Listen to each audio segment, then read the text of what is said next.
Alright, today we have the Nitecore EDC29.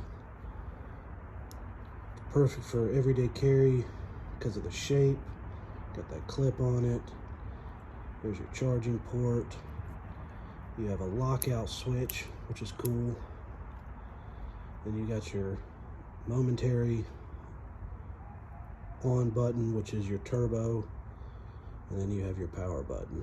And the cool thing about this light is that it tells you what level you're on and how much time you have left on that level. So that's 15 lumens, and that's 100 lumens, and then that's 400 lumens,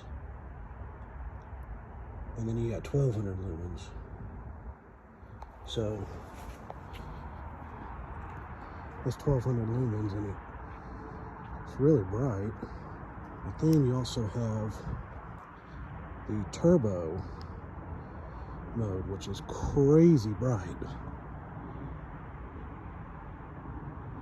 And once that turbo runs out, it goes back to 1200.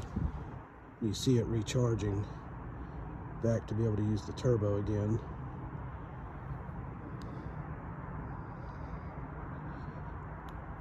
So it is a great EDC option,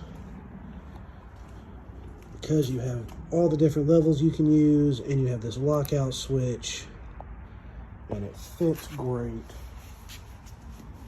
in your pocket.